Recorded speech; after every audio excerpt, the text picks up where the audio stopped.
What are your plans with regard to agaw? Paano pag umuwi ka sa Pilipinas? Will there be 2 agaw agimat? No, it's not that. Leave agaw agimat alone. It's a principle. Right. And kumbaga, pwede kami mag-usap, like kasama yung si Teta. Kasi kami talaga yung core ng agaw eh. Hindi ko naman dinidisregard yung ano niya. Kasali siya sa agaw.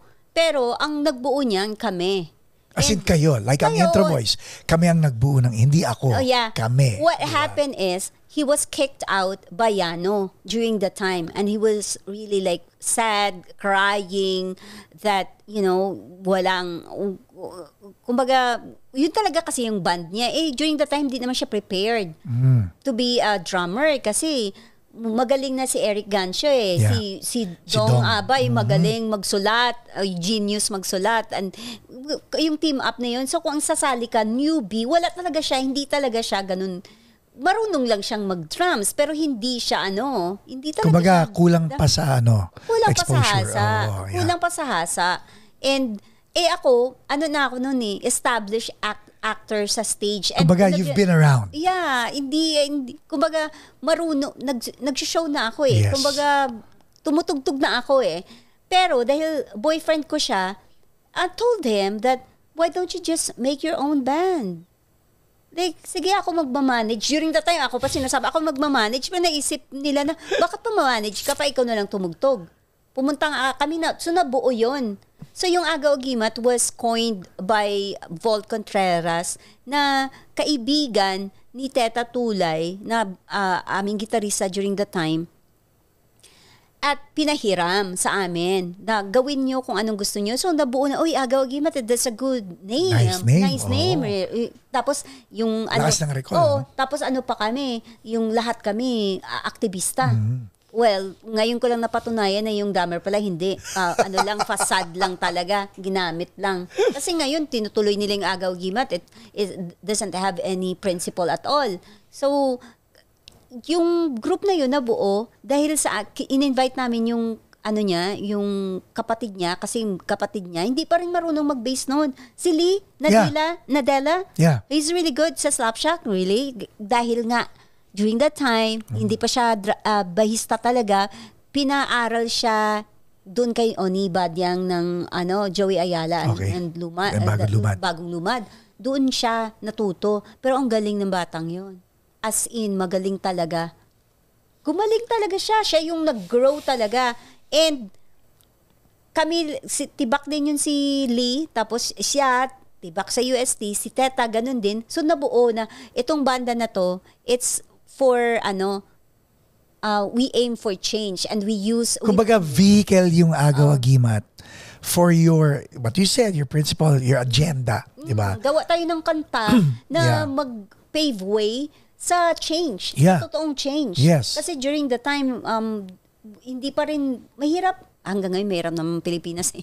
So, yung alam mo yun, yung ganun yung conviction mo, ganun doon kami nabuo. Kasi ako naman, kahit may agaw, may trabaho ako eh.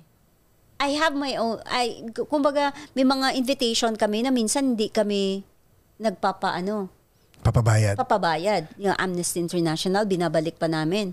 Para lang talaga ma-champion nyo yung message nyo. Pero diba? may kumuha sa amin na na producer.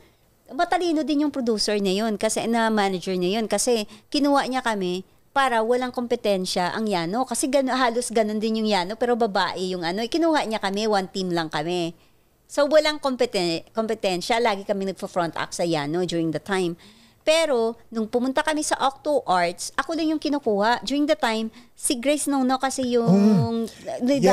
Grace Nono yung sikat na Ako lang yung kinukuha. So, gusto nila puro mga solo. So, parang si Bayang, si Grace. Ako lang yung kinukuha. Sabi ko, no. So, pinaglaban ko yung Agaw. Kung hindi nyo kami kukunin,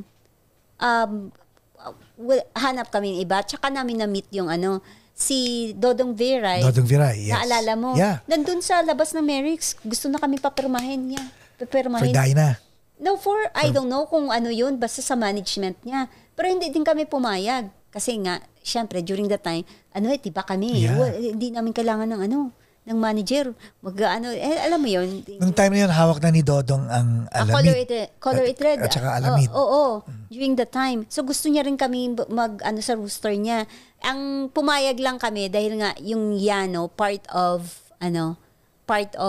that management. Pero nagkahiwa-hiwalay din kami noon dahil nga hindi na siya okay. Tapos napunta kami kay Sabrina Lontok, yung manager ng After Image. Yun, mabait yun si Ate Sab sa amin. Sobra. As in talaga. Grabe, kami nun, alagang-alaga kami. Buti hindi kanya pinag-solo. Hindi, pinagdamit lang ako ng tama. Kasi imagine mo, kung may mga video ngayon na lumalabas na kasama ko yung ibang mga banda, si Ate Sab yun, nagpadamit sa akin. Compromise yun kasi sabi niya, you need to... Kasi dati naka-shorts lang ako. Marketing dapat during the time, hindi ko naman alam. Tibak ako. At aktivista ako. Mga kanta ko para sa for bayan. For all you know, si Wency Cornejo pa ang nagpapasabi kay Sabi sa niyo yan si Pwede Kasi di ba sila dalawa ang brainchild ng... So, siguro, tsaka pumayag sila. Yung, sila Wency, pumayag na... kasama sa rooster ni Ate Sab. So, that was really during that time, parang ako pa yung ayaw na masyadong pop for me. Masyadong showbiz. Now ba, yung pa rin ang mentality mo na, or tanggap mo na, you know what, ako si Cutie Paduano, I'm an entertainer, I have a brand, and at my age, I'm ready to do what I need to do. Siguro, to claim my state. Siguro ako, yung dito kasi, yung buhay ko kasi ngayon, sa Amerika, pwede kasi akong tumugtog at hindi tumugtog. Pero dahil musikero kay by heart, you breathe music. Yeah. At saka may kailangan akong, kung pinaglaban ko nga yung buong bayan kumbaga I shared my talent sa bayan bakit hindi ko i-share yung talent ko ngayon para sa path na malaman ng mga tao yung totoo. Yun yung gusto kong I am Cutie Paduano, I am Agaw Agimat, right. And this is me. And kahit sa mga kanta ko ngayon malalaman nyo, that's really Agaw. Hindi ako gumagawa ng kanta na basura.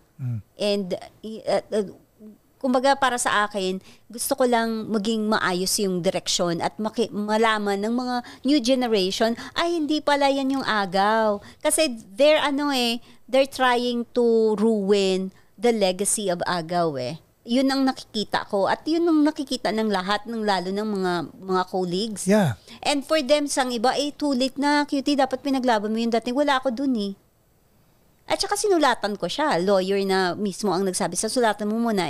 If it doesn't listen, then that's when.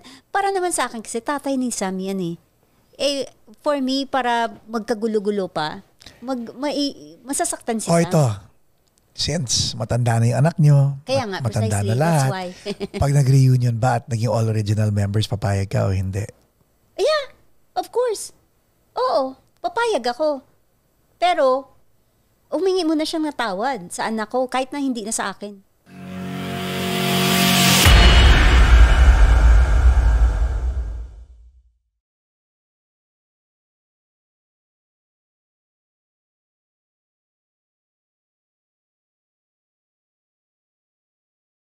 Visit AbbotEServices.com for fast medical transcription service. This podcast episode is brought to you by AB Music Creative.